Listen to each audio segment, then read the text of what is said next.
we all know the name Chanel. It's a symbol of luxury, elegance, and timeless style. But behind the double C logo is a story of a woman who didn't just build an empire. She clawed her way out of poverty and completely redefined what it meant to be a woman. And her story starts in a place you'd never expect. Gabrielle Chanel, the woman we know as Coco, wasn't born into a world of pearls and tweed. Far from it. She was born in a poorhouse in 1883. When she was just 12 years old, her mother died of bronchitis. And what did her father do? He packed his children up and abandoned them. Gabrielle and her sisters were left at an orphanage run by nuns. Imagine that, a young girl grieving, abandoned, left in a stark, cold institution. The orphanage was a world of black and white. The nuns' habits, the walls, the uniforms the orphans had to wear. It was a world devoid of color, of luxury, of freedom. For 7 years, that was her entire reality. Most people would be broken by this, crushed by the loneliness and the rigid discipline. But not Gabrielle.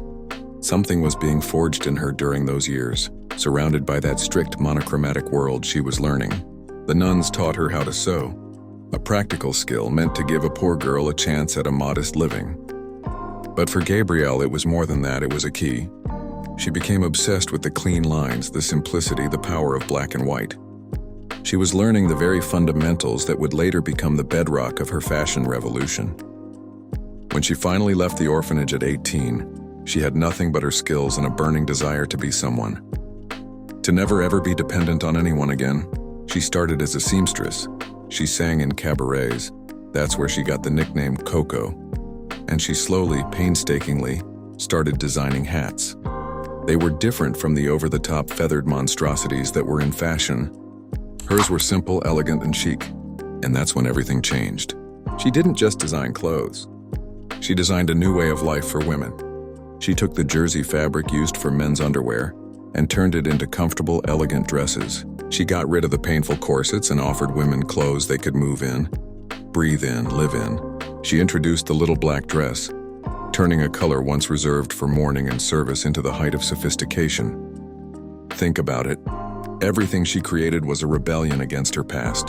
The austere black and white of the orphanage became her signature color palette. The freedom of movement in her clothes was a direct answer to the confinement she felt as a child.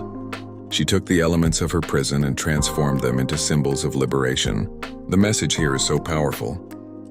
It's not about where you come from. It's not about the tragedies you endure or the people who abandon you. Those things don't have to define your future. They can instead become the very fuel for your fire. Coco Chanel took the bleakest, most painful parts of her life and didn't just overcome them.